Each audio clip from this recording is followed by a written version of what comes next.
Just about 2 weeks ago, on the 23rd of May, was the Pentecost Sunday. Pastor Brian gave his sermon on the Feast of Weeks. Now, this Feast of Weeks corresponds to the day of Pentecost in the book of Acts, chapter 2, verses 1 to 6. Now, the followers of Christ at the time of Acts experienced an outpouring of the Holy Spirit, both the Jews and the Gentiles.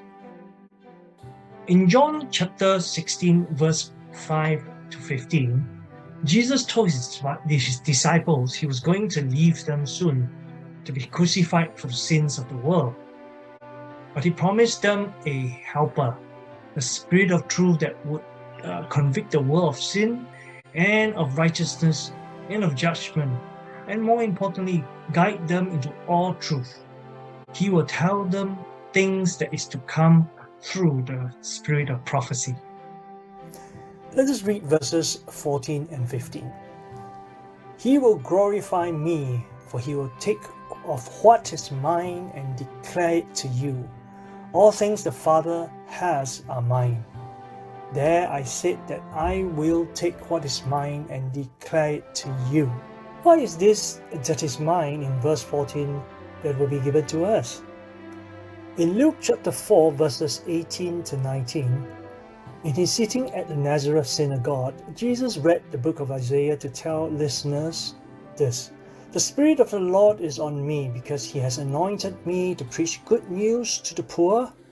He has sent me to proclaim liberty to the captives and recovery of the sight to the blind, to release the oppressed, to proclaim the year of the Lord's favor."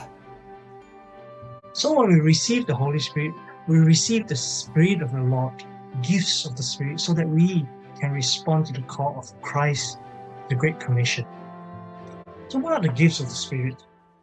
It is not the fruit of the Spirit, which is a manifestation of our internal condition into behaviors or state of being, such as love, joy, peace, patience, kindness, goodness, faithfulness, and gentleness and self-control.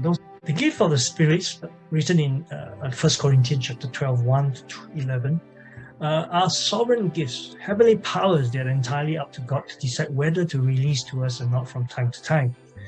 Now, there are spiritual tools, if you like, that we can tap on from the Holy Spirit in different circumstances that we are in, that we might be able to use it most when we most need it. Like, for example, when someone is sick, we ask for the spirit of healing or knowledge to understand the cause of the illness, or we ask for the spirit of faith so that we can have the kind of faith that produces miracles. So a quick recap. The gifts of the Spirit mentioned by Paul in 1 Corinthians 12, they are the gifts of wisdom, knowledge, faith, and healing, miracles, prophecy, discerning, speaking in tongues, and also the interpretation of tongues. Most of us would know recently there has been a re-escalation of heavy fighting between Israel and Palestine. Now, I'm not going to get into the politics of it here, but more from an engineering perspective.